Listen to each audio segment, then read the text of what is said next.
Assalamu alaikum wa rahmatullahi wa barakatuh. Alhamdulillahi rabbil alameen.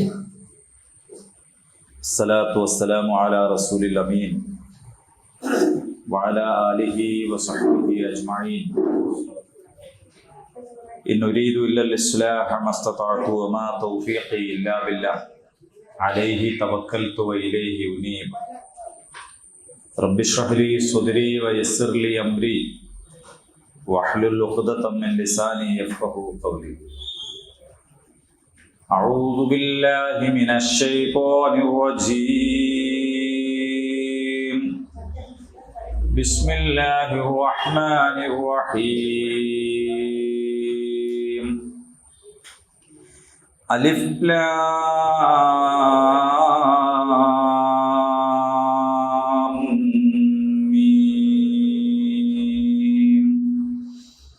الله لا إله إلا هو الحي القيوم نزل عليك الكتاب بالحق مصدقا لما بين يديه وأنزل التوراة والإنجيل من قبل هدى للناس وأنزل الفرقان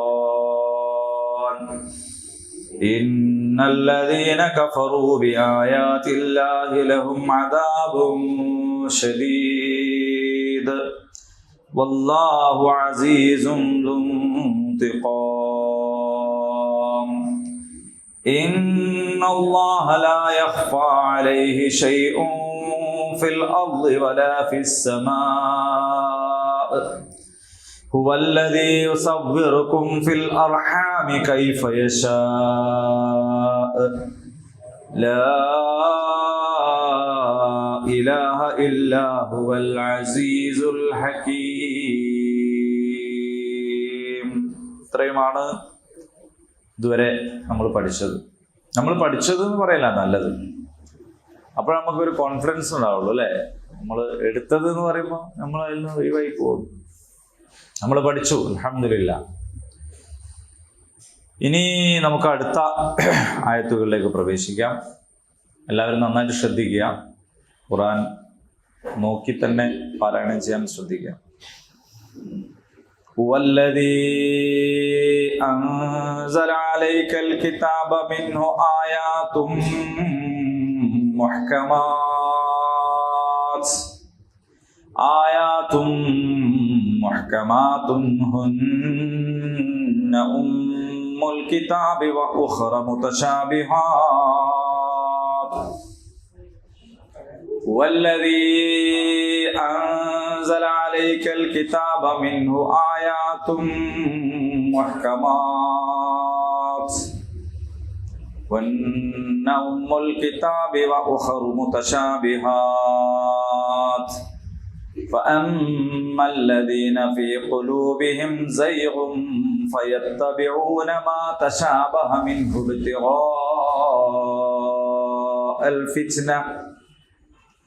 منه ابتغاء الفتنة وابتغاء تأويله وما يعلم تأويله إلا الله والراسخون في العلم يقولون آمنا به كل من عند ربنا وما يذكر إلا أولو الألباب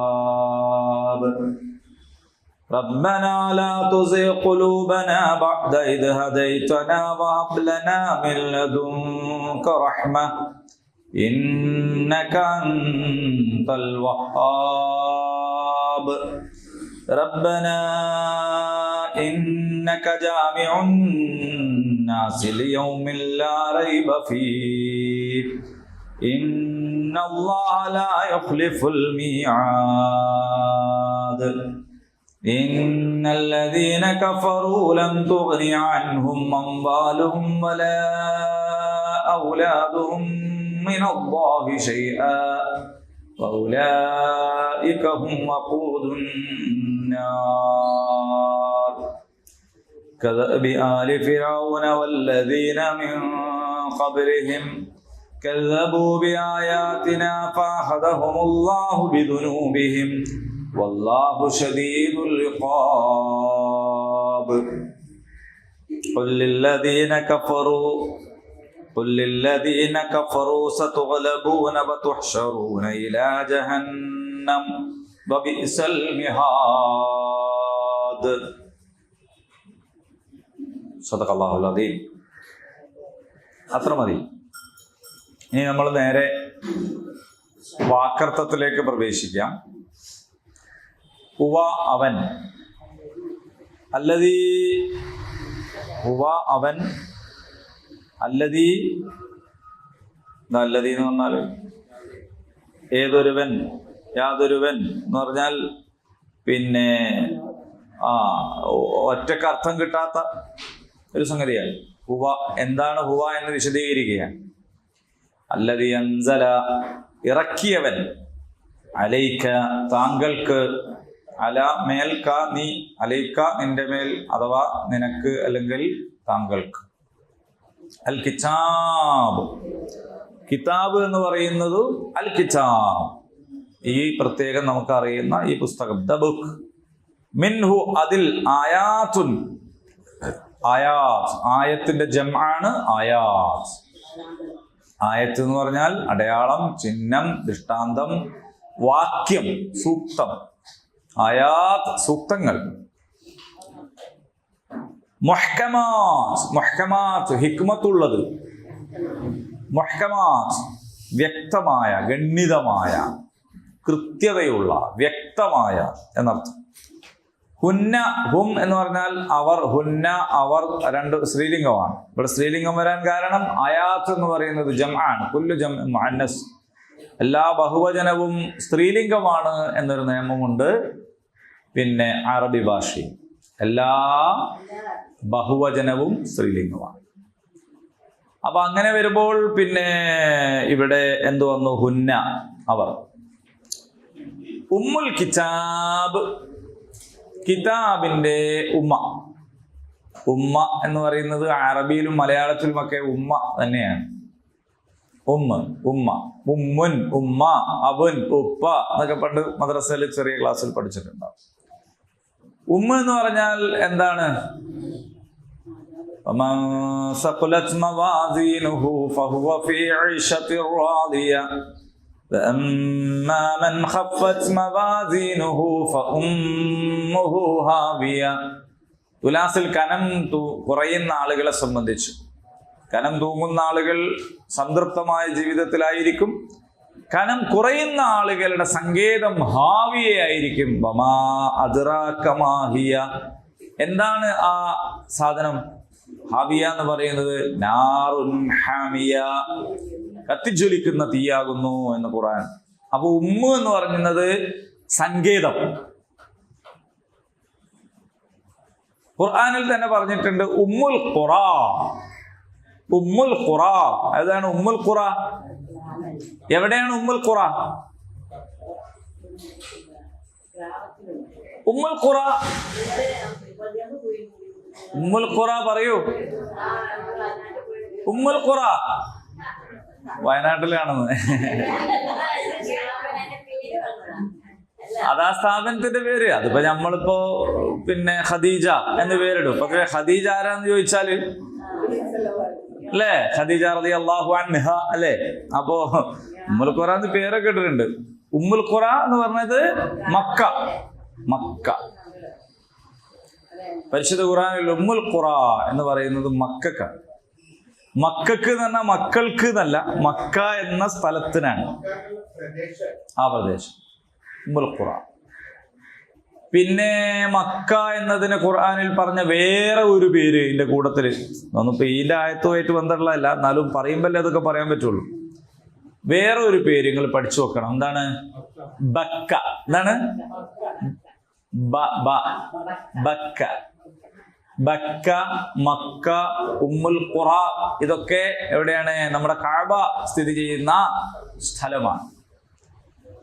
അപ്പോൾ നഗരങ്ങളുടെ കേന്ദ്രം അല്ലെങ്കിൽ ഈ നാടുകളുടെ കേന്ദ്രം. അപ്പൊ അങ്ങനെ പലരും അതിനെക്കുറിച്ച് പല വ്യാഖ്യാനങ്ങളൊക്കെ പറയുന്നുണ്ട്. നമ്മൾ അങ്ങോട്ട് പോകേണ്ട, വിശദീകരണം വല്ലാണ്ട് കൂടി പോകും. അപ്പൊ ഏതായാലും ഉമ്മുൽ ഖുർആൻ എന്ന് പറയുന്നുണ്ട്. ഉമ്മുൽ ഖുർആൻ ഏതാണ്? ഉമ്മുൽ ഖുർആൻ അൽ ഫാത്തിഹ. നമ്മൾ ഖുർആൻ പഠിക്കാൻ തുടങ്ങിയവരാണ്, 5-8 കൊല്ലമായി പഠിക്കുന്നു. അതുകൊണ്ട് നമ്മൾ ഇനി മുതൽ ഫാത്തിഹ എന്നൊന്നും പറയരുത്, അൽ ഫാത്തിഹ. ഹ പറയൂ, ഹ, അൽ ഫാത്തിഹ. അപ്പോൾ അതിന്റെ പേര് ഉമ്മുൽ ഖുർആൻ എന്നാണ്. ഖുർആനിന്റെ മാതാവ് എന്ന് പറഞ്ഞാൽ ഖുർആന് മാതാവ് ഉണ്ടാവും എന്ന് പറഞ്ഞാൽ ഖുർആനിനെ ഗർഭം ധരിച്ചത് എന്ന് പറഞ്ഞാൽ ഖുർആൻ പൂർണ്ണമായി ഉൾക്കൊള്ളുന്ന എന്നാണ്. അസ്സബഉ മിനൽ മസാനി, ഖുർആൻ തന്നെ പറഞ്ഞു, ആവർത്തിക്കപ്പെടുന്ന 7 വാക്യങ്ങൾ. അത് അൽ ഫാത്തിഹയുടെ പ്രത്യേകതയാണ്. സൂറത്തുൽ ഫാത്തിഹ, അൽ ഫാത്തിഹത്തുൽ കിതാബ്, ലാ സ്വലാത്ത ലിമൻ ലം യഖറ ബിഫാത്തിഹത്തിൽ കിതാബ്. ഫാത്തിഹ ഓതാത്തവന് സ്വലാത്തില്ല, നമസ്കാരമില്ല. അപ്പൊ അവിടെയൊക്കെ ഉമ്മുൽ ഖുർആൻ എന്ന് പറഞ്ഞിട്ടുണ്ട്. അപ്പൊ ഉമ്മ് എന്ന് പറഞ്ഞാൽ കേന്ദ്രം, എസൻസ്, കാതൽ.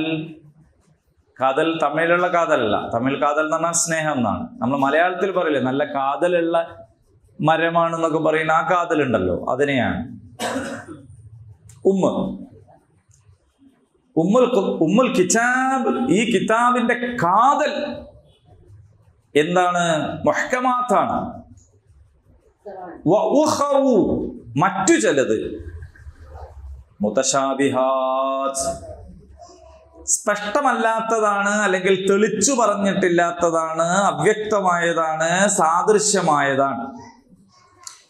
എന്നാൽ അല്ലദീന ഫീ ഖുലൂബിഹിം, തങ്ങളുടെ ഹൃദയത്തിൽ ഉള്ള കൂട്ടർ, സൈഗുൻ, വക്രത. ഹൃദയത്തിനകത്ത് തന്നെ ചിലപ്പോൾ വക്രത ഉണ്ടാകും ചില ആളുകൾക്ക്. ഫയത്തബിഊന, അവർ പിൻപറ്റുന്നു, മാ തശാബഹ, ഈ വ്യക്തതയില്ലാത്തതിന്റെ പിറകെ പോവുക എന്നതാണ് അവരുടെ പണി. മിൻഹു, അതിൽ നിന്ന്, ഇബ്തിഗാഅൽ ഫിത്ന, കുഴപ്പം ആഗ്രഹിച്ചുകൊണ്ട്. വിശദീകരണത്തിലേക്ക് നമുക്ക് വരാം, വാക്കർത്ഥം പറഞ്ഞു പോകാം. ഇബ്തിഗാഅ തഅ്വീലി, അതിന്റെ വ്യാഖ്യാനം ആഗ്രഹിച്ചുകൊണ്ട്. വമാ യഅലമു, അറിയുകയില്ല, തഅ്വീലഹു, അതിന്റെ വ്യാഖ്യാനം, ഇല്ലല്ലാഹ്, അല്ലാഹു ഒഴികെ. വറാസിഖൂൻ, പക്വത നേടിയ ആളുകൾ, പാകത കൈവന്ന ആളുകൾ, ഫിൽ ഇൽമ്, അറിവിൽ. യഖൂലൂന, അവർ പറയും, ആമന്നാ, ഞങ്ങൾ വിശ്വസിച്ചിരിക്കുന്നു, ബിഹി, അതിൽ, കുല്ലും മിൻ ഇൻദി റബ്ബിനാ, എല്ലാം ഞങ്ങളുടെ റബ്ബിൽ നിന്നുള്ളതാണ്. ഈ മുതശാബിഹാത്തും ഞങ്ങളുടെ റബ്ബിൽ നിന്നുള്ളതാണ്, മുഹ്കമാത്തും ഞങ്ങളുടെ റബ്ബിൽ നിന്നുള്ളതാണ്. വമാ യദ്ദക്കറു ഇല്ലാ ഉലുൽ അൽബാബ്, വമാ യദ്ദക്കറു, ആലോചിച്ചറിയുന്നില്ല, ഓർമ്മിക്കുന്നില്ല, തിരിച്ചറിയുന്നില്ല, ഇല്ല, അല്ലാതെ, ഉലുൽ അൽബാബ്, ലബീബ് എന്ന് പറഞ്ഞാൽ ബുദ്ധിമാൻ, അൽബാബ്, ബുദ്ധിമാന്മാർ അല്ലാതെ. റബ്ബന, ഞങ്ങളുടെ നാഥ. റബ്ബി എന്ന് പറഞ്ഞാലോ, റബ്ബി എന്ന് പറഞ്ഞാലോ എന്റെ നാഥ. റബ്ബന, ഞങ്ങളുടെ നാഥ. റബ്ബുഹു, അവരുടെ നാഥൻ, അല്ലേ? റബ്ബന, ഞങ്ങളുടെ നാഥ. ലാ തുസിഅ, നീ തെറ്റിച്ചു കളയരുതേ. ഖുലൂബന, ഞങ്ങളുടെ ഹൃദയങ്ങളെ. ഖൽബി എന്ന് പറഞ്ഞാലോ എന്റെ ഹൃദയം. ഖുലൂബന, ഞങ്ങളുടെ ഹൃദയങ്ങൾ. ബഅദ, ശേഷം. ബഅദ, ശേഷം. ഇത് ഹദൈതന, ഞങ്ങളെ നേർമാർഗത്തിലാക്കിയതിന് ശേഷം. വഹബ്, നീ നൽകണമേ, ലനാ, ഞങ്ങൾക്ക്, മില്ലദുൻക, നിന്റെ പക്കൽ നിന്ന്, റഹ്മ, കാരുണ്യം നൽകണമേ. ഇന്നക, നിശ്ചയമായും നീ, അൻത, നീ ആകുന്നു, അൽ വഹാബ്, അത്യുദാരനാകുന്നു. അൽ വഹാബ് എന്ന് പറഞ്ഞാൽ അത്യുദാരനാകുന്നു. നിങ്ങൾ വഹാബികൾ എന്ന് കേട്ടില്ലേ? വഹാബികൾ, മുഹമ്മദ് ഇബ്നു അബ്ദുൽ വഹാബ് എന്ന് പറയുന്ന ഒരു മനുഷ്യനുണ്ടായിരുന്നു. ഇസ്ലാമിക ലോകത്തെ ഒരു പരിഷ്കർത്താവായിരുന്നു. അദ്ദേഹത്തിൻ്റെ പേരിലേക്ക് ചേർത്തിക്കൊണ്ടാണ് വഹാബി എന്ന് പറയുന്നത്. അങ്ങനെ ചേർത്തി പറയുന്നത് ഒരു നല്ല കാര്യമൊന്നുമല്ല, അതൊരു പുകഴ്ത്തലല്ല. അതേസമയത്ത് അങ്ങനെ ആണ് പറയപ്പെടുന്നത്. അബ്ദുൽ വഹാബ് ശരിക്കും അദ്ദേഹത്തിൻ്റെ പിതാവാണ്. മുഹമ്മദ് എന്നാണ് അദ്ദേഹത്തിൻ്റെ പേര്, മുഹമ്മദ് ബിൻ അബ്ദുൽ വഹാബ്. അബ്ദുൽ വഹാബിൻ്റെ മകൻ മുഹമ്മദ് എന്നാണ്. അൽ വഹാബ് എന്ന് പറയുന്നത് അള്ളാഹുവിൻ്റെ പേരാണ്, അത്യുദാരനാണ്. റബ്ബന, ഞങ്ങളുടെ നാഥ, ഇന്നക, നിശ്ചയമായും നീ, ജാമിഅ, ഒരുമിച്ച് കൂട്ടുന്നവനാണ്. ജാമിഅ എന്ന് പറഞ്ഞാൽ ഒരുമിച്ച് കൂടുന്ന, അന്നാസ്, ജനങ്ങളെ, ലിയൗമിൻ, ഒരു നാളിൽ, ലാ റൈബ. ലാ റൈബ നമ്മൾ പണ്ട് പഠിച്ചതാണ്, സംശയമൊന്നുമില്ല. എന്ത് പഠിച്ചതാണെന്നുള്ളതിലോ അല്ല, അത് എൻ്റെ അർത്ഥം അതാണ്. ഫീഹി, അതിൽ, ഇന്ന, നിശ്ചയമായും, അല്ലാഹു, ലാ യുഖ്ലിഫുൽ മീആദ്, വാഗ്ദാനങ്ങളൊന്നും ലംഘിക്കുകയില്ല. ഇന്നല്ലദീന കഫറു, നിശ്ചയമായും നിഷേധികളായവർ, ലം തുഗ്നിയ, ഉപകരിക്കുകയില്ല, അൻഹും, അവർക്ക്, അംവാലുഹും, അവരുടെ സ്വത്ത്, വലാ ഔലാദുഹും, അവരുടെ മക്കൾ, മിനല്ലാഹ്, അല്ലാഹുവിൽ നിന്ന്, ഷൈആ, ഒട്ടും. വഉലൈക, അക്കൂട്ടർ, ഹും, അവർ തന്നെ, വഖൂദു, വിറക്, അന്നാർ, നരകത്തിന്റെ വിറകാണ്. കദഅബി ആലി ഫിർഔൻ, കദഅബ്, അനുഭവം പോലെ, ആയിത്തീർന്നതുപോലെ, ആലി ഫിർഔൻ, ഫിർഔനിന്റെ കുടുംബം, അല്ലദീന മിൻ ഖബലിഹിം, അവർക്ക് മുമ്പുള്ളവരുടെയും, കദബു, അവർ കളവാക്കി, ബിആയാതിന, നമ്മുടെ ദൃഷ്ടാന്തങ്ങളെ, ഫഅഖദഹും, അപ്പോൾ അവരെ പിടികൂടി അല്ലാഹു, ബിദുനൂബിഹിം, അവരുടെ കുറ്റങ്ങൾ കാരണമായി, വല്ലാഹു ശദീദുൽ ഇഖാബ്, അല്ലാഹുവിന്റെ ശിക്ഷാതി കഠിനമാണ്. ഖുൽ, പറയുക, ലില്ലദീന കഫറു, നിഷേധികളായവരോട്, സതുഗ്ലബൂന, സതുഗ്ലബൂന, വൈകാതെ നിങ്ങൾ കീഴടക്കപ്പെടും. സ എന്നത് പെട്ടെന്ന്, സമീപ ഭാവിയിൽ എന്നതിനെ സൂചിപ്പിക്കാനാണ്. സതുഗ്ലബൂന, നിങ്ങൾ കീഴടക്കപ്പെടും. വതുഹ്ശറൂന, നിങ്ങൾ നയിക്കപ്പെടുകയും ചെയ്യും, ഇലാ ജഹന്നം, നരകത്തിലേക്ക്. വബിഇസ, എത്ര ചീത്തയാണ്, ബിഇസൽ ഇസ്മുൽ ഫുസൂഖു ബഅദൽ ഈമാൻ, നമ്മൾ മുമ്പ് പഠിച്ചതാണ്. ബിഇസൽ ഇസ്മുൽ ഫുസൂഖു ബഅദൽ ഈമാൻ, ഈമാൻ ഉണ്ടായതിന് ശേഷവും വിശ്വസിച്ചതിന് ശേഷവും അധർമ്മത്തിന്റെ പേര് വിളിക്കൽ എത്ര ചീത്തയാണ്. മനുഷ്യന്മാരൊക്കെ പല ജാതി മൃഗങ്ങളുടെയും പല ജാതി സംഗതിയുടെയൊക്കെ പേരിൽ ഓരോരുത്തരുടെ പ്രകൃതം, മുഖഭാവം, സ്വഭാവം ഇതൊക്കെ വെച്ചുകൊണ്ട് പലതരം പേരിട്ട് വിളിക്കുന്ന ചീത്ത പ്രവണതകളുണ്ടല്ലോ. അതിനെക്കുറിച്ചാണ് ഇസ്മുൽ ഫുസൂഖ് ബഅദൽ ഈമാൻ, നിങ്ങൾക്ക് ഈമാൻ കിട്ടിയതിന് ശേഷം ജാതി ചീത്ത പണിയെടുക്കണോ എന്ന് ഖുർആൻ ചോദിക്കുന്നു. അവിടെ നമ്മൾ ബിഇസ പഠിച്ചിട്ടുണ്ട്. ബിഇസൽ മിഹാദ്, എന്താണ്? അതെത്ര ചീത്തയായ സങ്കേതമാണ് എന്നാണ്. ഇനി നമുക്ക് ഇതിന്റെ വിശദീകരണത്തിലേക്ക് പോകാം. നമ്മളെല്ലാവരും എൻ്റെ കൂടെ ഉണ്ടല്ലോ അല്ലേ? കൂടല്ലേ? നിങ്ങൾ എന്നെ കൈവിട്ടാൽ നിങ്ങൾ കൈവിടുന്നത് നിങ്ങളെ തന്നെയാണ്. ശരി, അവനാണ് നിനക്ക് ഈ ഗ്രന്ഥം ഇറക്കി തന്നത്. ആര്? അപ്പൊ ഇവിടെ ഹുവ എന്ന് പറയാതെ തന്നെ വേണമെങ്കിൽ അൻസല, അവൻ ഇറക്കി. അൻസല എന്ന് പറഞ്ഞാൽ തന്നെ അവൻ ഇറക്കി എന്ന് മനസ്സിലാവും. പിന്നെ എന്തിനാണ് ഹുവല്ലദീ അൻസല, ഹുവ എന്ന് പ്രത്യേകം പറഞ്ഞത് എന്ന് ചോദിച്ചാൽ അവൻ എന്നതിനെ ഒന്നുകൂടി ഊന്നിപ്പറയുന്നതിന് വേണ്ടിയാണ്.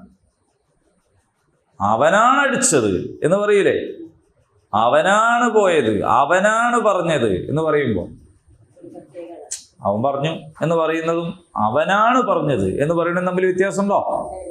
ഉണ്ടോ? ഇല്ലേ? അവനാണ് അങ്ങനെ ചെയ്ത്. മനസ്സിലായില്ലേ? നമ്മൾ പറയില്ലേ അവനാണ് അങ്ങനെ ചെയ്ത്, അവനാണ് അങ്ങനെ ചെയ്ത് എന്ന് പറയുമ്പോൾ അവൻ ചെയ്തു എന്ന് പറയുന്ന മാതിരിയല്ല. അവൻ ചെയ്തു എന്ന് പറയുമ്പോൾ ഏതോ ഒരാൾ, ഒന്നെങ്കിലും ഓന് അല്ലെങ്കിൽ വേറൊരാൾ ചെയ്തോളും, ആ നിലക്ക് ആണത്. പക്ഷേ എന്നോട് ആ ദ്രോഹം ചെയ്തത് അവനാണ് എന്ന് ഇത് ഊന്നിപ്പറയുകയാണ്. അതിനൊരു പ്രത്യേക അർത്ഥമുണ്ട്. അപ്പൊ ഇവിടെ അവനാണ് എന്നത് ഊന്നിപ്പറയാനാണ് ഹുവ എന്നിവിടെ പ്രത്യേകം ചേർത്തത്. അല്ലദീ അൻസല, ഇറക്കിയത്. അഥവാ പരിശുദ്ധ ഖുർആൻ. ഇതിപ്പോ ഞാൻ പറഞ്ഞല്ലോ, ക്രൈസ്തവ സമൂഹം ഉണ്ട് അവിടെ മദീനയിൽ, വേദക്കാരായ ആളുകളാണ്. അവരുടെ കയ്യിലുള്ള ഇഞ്ചീൽ, തൗറാത്ത്, ഇതൊക്കെ ആരാണ് ഇറക്കിയത്? അല്ലാഹു ആണെന്നാണ് ഇവർ പറയുന്നത്. ശരിയാണ്. അവനാണ് എന്തിറക്കിയത്? ഈ ഖുർആനും ഇറക്കിയത്. അല്ലാതെ ഇത് വേറെ എവിടുന്നോ വന്നതല്ല. അലൈക്ക, നിനക്ക്. അൽ കിതാബ്, ഈ കിതാബ്. അൽ കിതാബ് എന്ന് പറയുമ്പോൾ ഏതോ കിതാബല്ല, നമ്മൾ അറിയുന്ന ഈ ഖുർആൻ. മിൻഹു, ആ ഖുർആനിൽ ഉണ്ട് 2 തരം ആയത്തുകളുണ്ട് ഖുർആനിൽ എന്നാണ്. 2 തരം ആയത്തുകളുണ്ട്. അതിലൊന്ന് മുഹ്കമാത്താണ്, മറ്റൊന്ന് മുതശാബിഹാത്താണ്. മുഹ്കമാത്ത് എന്ന് പറഞ്ഞാൽ നല്ല അർത്ഥ വ്യക്തതയുള്ളതാണ്, ഒരാൾക്കും സന്ദേഹത്തിന് ഇടമില്ലാത്തതാണ്. എന്നിട്ട് അല്ലാഹ് പറയാണ് ഹുന്ന ഉമ്മുൽ കിതാബ്. യഥാർത്ഥത്തിൽ അതാണ് ഈ കിതാബിന്റെ എസൻസ്, അതാണ് ഇതിന്റെ പ്രധാനം.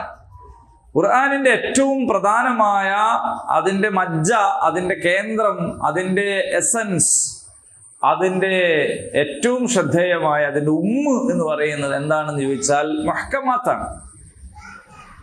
എന്ന് പറഞ്ഞാൽ പലിശ വാങ്ങാൻ പറ്റൂല്ലേ? ഖുർആൻ നോക്കിയാല് വാങ്ങാൻ പറ്റുന്നാണോ പറ്റൂല എന്നാണോ മനസ്സിലാവുക? തർക്കമല്ല, വാങ്ങരുത് എന്നാണ്. ഈ ആയത്ത് കണ്ടിട്ട് കുറച്ച് വാങ്ങാൻ തോന്നല്ലോ, അങ്ങനെയില്ല, അങ്ങനെ ഒരു പ്രശ്നമല്ല. വ്യഭിചരിക്കാൻ പറ്റുമോ പറ്റൂലേ എന്ന് ചോദിച്ചാൽ വ്യഭിചാരത്തോട് അടുക്കാൻ പോലും പാടില്ല. അല്ലേ? അപ്പൊ അതിൽ വ്യക്തതയുണ്ട്, കൃത്യതയുണ്ട്. പറ്റോ പറ്റൂലേ എന്നുള്ള സന്ദേഹം ഇല്ല, സംശയമില്ല. മദ്യം കഴിക്കാൻ പറ്റോ ഇല്ലേ? സംശയമില്ല. അല്ലേ? അതേപോലെ നമ്മുടെ ജീവിതവുമായി ബന്ധപ്പെട്ട് നിസ്കരിക്കണോ വേണ്ടേ? സംശയമല്ല. സക്കാത്ത് ഉണ്ടോ ഇല്ലേ? സംശയമല്ല. ഹജ്ജ് ഉണ്ടോ ഇല്ലേ? സംശയമല്ല. ഖുർആൻ പാരായണം ചെയ്യണോ വേണ്ടേ? സംശയമല്ല. നബി സല്ലല്ലാഹു അലൈഹി വസല്ലം പേരിൽ സ്വലാത്ത് വേണോ വേണ്ടേ? സംശയമല്ല. അങ്ങനെ മുഹ്കമാത്തുകൾ ഖുർആനിൽ ഉമ്മുൽ കിതാബ്, ഇതിന്റെ ഏറ്റവും പ്രധാനപ്പെട്ട ഭാഗം മുഹ്കമാത്താണ്. എന്ന് പറഞ്ഞാൽ വളരെ വ്യക്തമാണ്. അതങ്ങനെ ആയിരിക്കോ ഇങ്ങനെ ആയിരിക്കോ എന്നൊന്നുമില്ലാത്ത വിധം ആർക്കും മനസ്സിലാകും വിധം വ്യക്തമായതാണ് കിതാബ്, ഈ ഖുർആനിന്റെ ഏറ്റവും പ്രധാനമായത്. എന്നാൽ ഉഖറു മുതശാബിഹാത്തുൻ, എന്നാൽ ഇതിൽ അവ്യക്തമായവയും ഉണ്ട്. ഉദാഹരണം പറഞ്ഞാൽ നമ്മൾ ഈ സൂറത്തിന്റെ ആദ്യത്തിൽ പറഞ്ഞില്ലേ അലിഫ് ലാം മീം, അതെന്താണ്? അറിയില്ല. അലിഫ് ലാം മീം, അലിഫ് ലാം റാ, ഹാ മീം, യാസീൻ, ഇതുപോലെയുള്ള അക്ഷരങ്ങൾ എന്താണ്? അറിയില്ല. അത് ഇന്നതായിരിക്കാം, ചിലപ്പോൾ ആയിരിക്കാം, ചിലപ്പോൾ അതായിരിക്കൂല, അതറിഞ്ഞൂടാ. അള്ളാഹുവിന്റെ കൈ, അള്ളാഹിന്റെ കൈ എന്ന് പറഞ്ഞാൽ എങ്ങനെയാണ് നമുക്കറിയില്ല. അള്ളാഹു അർശിൽ ഉപവിഷ്ടനായി ഇരുന്നു. എങ്ങനെ ഇരിക്കുക? അള്ളാഹ് എങ്ങനെ ഇരിക്കുക? അള്ളാഹ് ഇരിക്കണ കസേര എങ്ങനത്തേതായിരിക്കും? വസീ കുർസിയ്യുഹു സമാവാതി വൽ അർദ്, അത് പിന്നെ അള്ളാഹുവിന്റെ അധികാരത്തെ കുറിക്കാനാണെന്ന് വിചാരിക്കുക. അപ്പോ പരിശുദ്ധ ഖുർആനിൽ മുതശാബിഹാത്തായിട്ടുള്ള ആയത്തുകൾ, അള്ളാഹു ആകാശത്തേക്ക് ഇറങ്ങി വരുന്നു. അതെങ്ങനെ ഇറങ്ങി വരിക? അപ്പൊ അള്ളാഹ് ഏതെങ്കിലും ഒരു സ്ഥലത്താണോ? അപ്പൊ അള്ളാഹ് ഇങ്ങനെ തിരിച്ചു കയറി പോവാ. മനസ്സിലായി നിങ്ങൾക്ക്? അപ്പൊ ഖുർആനിൽ അങ്ങനെയുള്ള കുറെ പരാമർശങ്ങളുണ്ട്. അത് മുതശാബിഹാത്താണ്. അതെങ്ങനെയാന്ന് നമുക്ക് അറിഞ്ഞൂടാത്തത് ഒരാൾക്ക് മുസ്ലിമായി ജീവിക്കാൻ തടസ്സമല്ല. എന്തെങ്കിലും ഒരു ഇടപാട് നടത്തണമായിരുന്നല്ലോ പടച്ചോനെ, ഈ ഇടപാടൊന്ന് നടത്തണം, അതിന് അലിഫ്ലാമീന്റെ അർത്ഥം തിരിഞ്ഞിട്ട് വേണ്ടേ എന്ന് നോക്കേണ്ടതില്ല. അലിഫ്ലാമീന്റെ അർത്ഥം അറിഞ്ഞാലും ഇല്ലെങ്കിലും ഒന്നും ഇടപാട് നടത്തുന്നതിനൊരു പ്രശ്നവുമില്ല, ഇടപഴകുന്നതിനൊരു പ്രശ്നവുമില്ല, മുസ്ലിമായി ജീവിക്കുന്നതിനൊരു തടസ്സവുമില്ല. അള്ളാഹു അർശിന്മേൽ ഇരുന്നു. എങ്ങനെയാണ് ഇരുന്നതെന്ന് തിരിഞ്ഞിക്കഴിഞ്ഞെങ്കിൽ ഞങ്ങൾക്ക് ഇതങ്ങ് ചെയ്യായിരുന്നല്ലോ എന്ന ഒരു പ്രശ്നം ഇല്ല. അള്ളാഹു ഇരുന്നു. അതന്നെ അഹ്ലുസുന്നത്ത് വൽ ജമാഅത്തിന്റെ പണ്ഡിതന്മാര് പറയണത് എന്താന്ന് ചോദിച്ചാല്, പിന്നെ ഇത്തരം കാര്യങ്ങളെ സംബന്ധിച്ച് നമ്മൾ വീണ്ടും വീണ്ടും ഇങ്ങനെ ചോദിക്കേണ്ടതില്ല എന്നാണ്. കാരണം അള്ളാഹു ഇരുന്നു എന്ന് പറഞ്ഞാൽ നമുക്ക് അതിന്റെ അപ്പുറം മനസ്സിലാക്കാനുള്ള ശേഷിയില്ല. അള്ളാഹ് ഇരുന്നു അത്ര തന്നെ. എങ്ങനെ ഇരുന്നു അള്ളാഹു അല്ല, നമുക്ക് അവിടെ പോയിട്ട് ചോദിക്കാം. ഇവിടുന്ന് കഴിയില്ല. ദുനിയാവിന്റെ പരിമിതിയിൽ അത് സാധ്യമേ അല്ല. അതെന്തുകൊണ്ട് സാധ്യമല്ല? അതും കൂടി തിരിഞ്ഞാലേ ഞാൻ എന്ന് പറയും ചിലർ എന്നാണ് ഇവിടെ പറയുന്നത്. അതാരാണ്? അല്ലദീന ഫീ ഖുലൂബിഹിം സൈഗുൻ, മനസ്സിനകത്ത് വക്രത ഉള്ള ആൾക്കാർ. പക്ഷേ നിങ്ങൾ നിസ്കരിക്കണം എന്ന് പറഞ്ഞത് ഓല് കണ്ടിട്ടുണ്ടാവില്ല, പലിശ കൊടുക്കണ്ട അറിഞ്ഞ് കണ്ടിട്ടുണ്ടാവില്ല, വ്യഭിചരിക്കരുത് എന്നത് ഓൽക്ക് പ്രശ്നം ഉണ്ടാവില്ല. ഓൽക്ക് ആകെ പ്രശ്നം അലിഫ് ലാം മീം എന്ന് പറഞ്ഞാൽ എന്താ അത് പറയും. അതൊന്ന് പറഞ്ഞോണ്ടാ അള്ളാഹ്ക്ക് കൈ ഇങ്ങനെ കൈ അത് പറഞ്ഞു. ഇവര് ഇതിനെയാണ് പിൻപറ്റുക. അവരുദ്ദേശിക്കുന്നത് കുഴപ്പമുണ്ടാക്കണമെന്നാണ്. അപ്പൊ കുഴപ്പമുണ്ടാക്കണമെന്നുദ്ദേശിച്ച് അവ്യക്തമായതിന്റെ പിറകെ പോകുന്ന പണിയാണ് മനസ്സിൽ വക്രതയുള്ളവർ ചെയ്യുന്നത്. എന്നാലോ അവര് അതിന്റെ വ്യാഖ്യാനം കിട്ടിയേ തീരൂ എന്ന് പറയുന്നു. വമായ അലമോ, എന്നാൽ അറിയുകയില്ല തഅ്വീലഹു, അതിന്റെ വ്യാഖ്യാനമില്ലല്ലാഹ്, അള്ളാഹുവിനല്ലാതെ അറിയൂ. ഇത് പറയുന്നതും ഖുർആനിൽ തന്നെയാണ്. അള്ളാഹുവിനല്ലാതെ അതിന്റെ വ്യാഖ്യാനം അറിയുകയില്ല.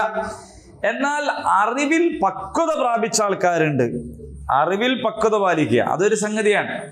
അറിവിനും വേണം ഒരു പക്വത, എന്തെങ്കിലും ആയാൽ പറ്റൂല. അങ്ങനെയുള്ളവർ എന്താണ് പറയുക? ആമന്ന, ഞങ്ങൾ വിശ്വസിച്ചിരിക്കുന്നു, ബിഹി, അതിൽ, കുല്ലും മിൻ ഇൻദി റബ്ബിന, ഈ മുതശാബിഹാത്തും മുഹ്കമാത്തും ഒക്കെ ഇവിടുന്നാണ്, അള്ളാഹുവിൽ നിന്നാണ്. അള്ളാഹുവിൽ നിന്നാണ്. അപ്പൊ അള്ളാഹുവിൽ നിന്ന് ആണ് ഇത് എന്നതിൽ ഞങ്ങൾക്ക് തർക്കമൊന്നുമില്ല, ഞങ്ങളിതിൽ വിശ്വസിച്ചിരിക്കുന്നു എന്നാണ് ആര് പറയുക? അറിവിൽ പക്വതയുള്ള ആളുകൾ പറയുക എന്നാണ്. അപ്പൊ നമ്മള് ഇപ്പോൾ ഉപയോഗിച്ചു കൊണ്ടിരിക്കുന്ന ഡിവൈസ് നിങ്ങളെടുത്ത് പരിശോധിച്ച് നോക്കൂ. നമ്മളിപ്പോൾ നിരന്തരം ഉപയോഗിച്ചു കൊണ്ടിരിക്കുന്ന സാധനങ്ങൾ, ഇപ്പൊ നമുക്ക് ഇപ്പോൾ ഒരു വാച്ച് കെട്ടാണ്ട്, ആ വാച്ചിന്റെ പ്രത്യേകത നമ്മളെ ഹൃദയത്തിന്റെ എല്ലാ മെടിപ്പും സംഗതികളും അതിൽ കിട്ടും.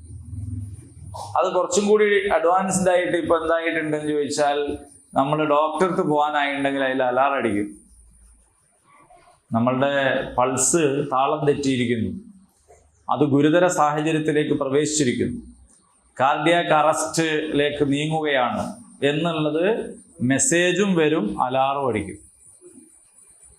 അങ്ങനത്തെ വാച്ച് ഉണ്ട്. ഇന്നലെ ഞാൻ അങ്ങനത്തെ ഒന്ന് കണ്ടു, ഇന്നലെ കണ്ടത്. അപ്പോ ഇത് നെഞ്ഞുവേദന, ഇത് ഗ്യാസിൻ്റെതാണോ, ഇനി അതല്ല വേറെ എന്തെങ്കിലും ടെൻഷൻ കൊണ്ടാണോ, അല്ല, അതൊന്നും ആലോചിച്ചിക്കണ്ട, മുമ്പൊരു മെസ്സേജ് ഇങ്ങ് തരൂ, വേഗം പോയിക്കോന്ന്, വേഗം പോയിക്കോ. അപ്പൊ നിങ്ങൾ ആലോചിച്ച് നോക്കൂ, ഒരു വാച്ച് കെട്ടിയാൽ തന്നെ ഇത് സംഭവിക്കുന്നു. ഇത് നമ്മൾക്ക് തന്നെ വിശ്വസിക്കാൻ കഴിയില്ല. പിന്നെ നമ്മളെ വെല്ലിമ്മക്ക് എങ്ങനെ അത് വിശ്വസിക്കാൻ കഴിയാ? നമ്മക്ക് തന്നെ വിശ്വസിക്കാൻ കഴിയില്ല. അപ്പൊ നമ്മളെ വെല്ലിമ്മ എങ്ങനെ ഇത് മനസ്സിലാക്കുക? അപ്പൊ നമ്മളെ വെല്ലിമ്മാന്റെ കാലത്ത്, വെല്ലിമ്മ യുവതിയായിരിക്കുന്ന കാലത്താണ് ഒരാൾ ഇങ്ങനെ പറയണമെങ്കിൽ കൊക്ക ചവിടുന്ന അറിയും, വേണ്ടാത്ത പറയാ. കാരണം ഇത് ഉൾക്കൊള്ളാൻ ആർക്ക് കഴിയില്ല? അതൊരു കഴിയില്ല. നമ്മളെ ടി വി തന്നെ വെല്ലിമ്മന്റെ ഉമ്മക്ക് ഉൾക്കൊള്ളാൻ കഴിയോ? ആള് വർത്താനം വരുമ്പോ ഇങ്ങനെ കാണുക, അതും എവിടോ ഉള്ളത്, കഴിയില്ല. ഫോണിന് വയറില്ല, കമ്പില്ല, ഒന്നുമില്ല, അല്ലേ? ഇപ്പൊ ഡിവൈസിന് ഇല്ലാത്ത സാധനം വരുന്നു എന്നാണ് പറയുന്നത്. അള്ളാഹുവാലം. ഒരു പക്ഷെ ഒരു 60 75 കൊല്ലം കഴിഞ്ഞാല് അന്ന് ജീവിക്കുന്ന മനുഷ്യന്മാര്, അല്ലെങ്കിൽ അന്ന് ജനിച്ച മനുഷ്യന്മാര് ചിലപ്പോൾ മാതാപിതാക്കളോട് ചോദിക്കും, ഇതെന്തിനീ കറുത്ത വരട്ട കുറേ സ്ഥലം ഇങ്ങനെ എന്ന് ചോദിക്കും. റോഡ് കണ്ടിട്ടേ. കാരണം ഈ റോഡുമ്മ കൂടെ പോണ വണ്ടി ആയിരിക്കൂല അന്ന് ഉണ്ടാകുക. വീടിന്റെ ടെറസിന്റെ മുകളിൽ ഇങ്ങനെ പൊന്തി നേരെ പോയി പോകുന്നിടത്ത് താന്ന് ഇങ്ങനത്തെ പറക്കുന്ന കാറുകളായിരിക്കും വളരെ അധികം ഉണ്ടാവുക.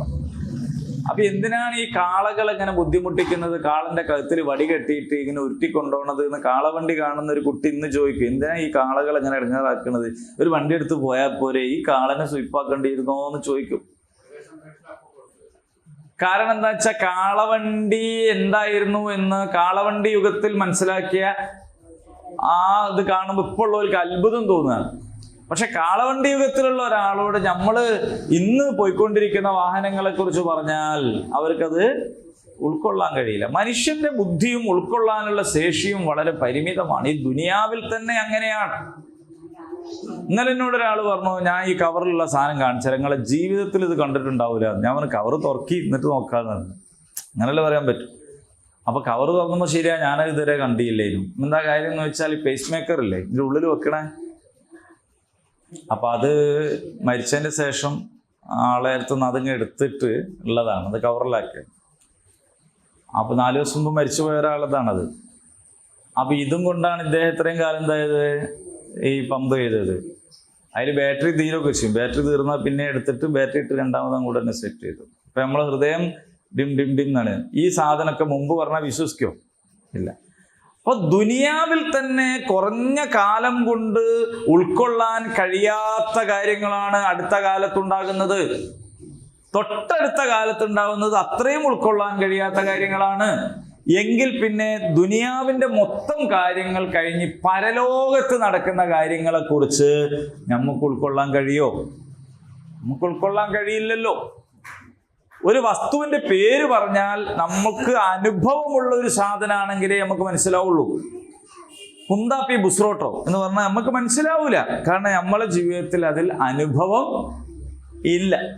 കാരണം എന്താണെന്ന് വെച്ചാൽ അതേ സമയത്ത് ചക്ക, മാങ്ങ, തേങ്ങ എന്നൊക്കെ പറയുമ്പോൾ മനസ്സിലാവും.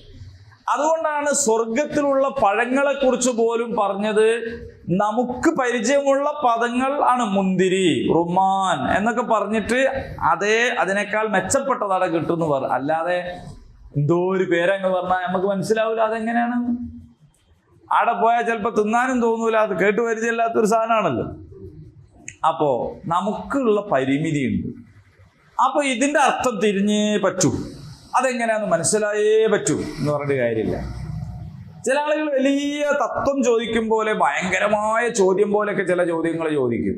ഉദാഹരണം, ഒരാള് ചോദിക്കുകയാണ്, അയാൾ നല്ല മനുഷ്യനാണ്, ഷാറാണ്, സ്വർഗാവകാശിയാണ്, സ്വർഗത്ത് പോയാൽ എന്ത് ചോദിച്ചാലും കിട്ടൂലേ? കിട്ടും. അയാളുടെ മോനാണെങ്കിൽ ഭയങ്കര തോന്നിയാസിയാണ്, നരകാവകാശിയാണ്. അപ്പൊ സ്വർഗത്ത് പോയിട്ട് ഇയാൾ പറയാൻ എൻ്റെ മോൻ എൻ്റെ അടുത്തേക്ക് ആക്കി തരണേ എന്ന് പറഞ്ഞാലോ? കിട്ടണോ? കിട്ടണ്ടേ? കിട്ടിയാലല്ലേ സ്വർഗാവുള്ളൂ. പക്ഷെ അങ്ങനെ കിട്ടിയാൽ പിന്നെ ഈ തോന്നിയാസം ചെയ്തവനെ നരകം എന്താവും? അപ്പോ നരകം ഉണ്ടാവുമോ? സ്വർഗമായില്ല. അപ്പൊ നേരത്തെ പറഞ്ഞ കുറ്റം ചെയ്തവർക്ക് നരകാണ്, നല്ല ചെയ്തവർക്ക് സ്വർഗാണെന്നുള്ളത് പൊളിഞ്ഞു പോലേ. ഇതൊക്കെ കേട്ടാൽ വിചാരിക്കും ഭയങ്കര ചോദ്യം. എന്താ ചോദ്യം? ഓനൊക്കെ ഭയങ്കരമായ ബുദ്ധിശാലിയാ. സത്യത്തിൽ ഓന് സ്വർഗം അറിയില്ല, നരകം അറിയില്ല, പരലോകം അറിയില്ല. കാരണം പരലോകത്ത് ഈ ഇവിടുന്ന് ചിന്തിക്കണമൊന്നുമല്ല. അവിടെ വേറെ ഒരു സ്റ്റൈലാണ്. അവിടെ ചെന്നാൽ തോന്നിയാസുള്ള മോനെ ഇവൻ ആഗ്രഹിക്കോ?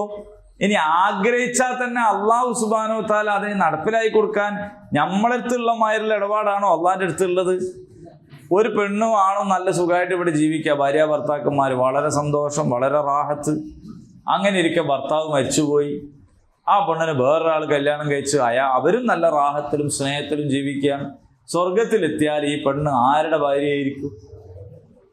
കുടുങ്ങി. മതക്കാരൊക്കെ കുടുങ്ങി. എന്ത് കുടുങ്ങുന്നത്?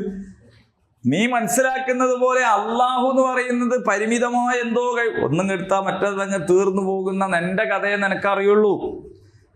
പരലോകം എങ്ങനെയാണ് ഡിസൈൻ ചെയ്തിരിക്കുന്നത്, അവിടുത്തെ ലൈഫ് എങ്ങനെയായിരിക്കും, അവിടുത്തെ സാന്നിധ്യം എന്തായിരിക്കും എന്നതിനെ കുറിച്ചൊന്നും ഉൾക്കൊള്ളാനുള്ള ശേഷി നിന്റെ മണ്ടയ്ക്ക് ഇപ്പോഴില്ല എന്നതാണ് പ്രശ്നം.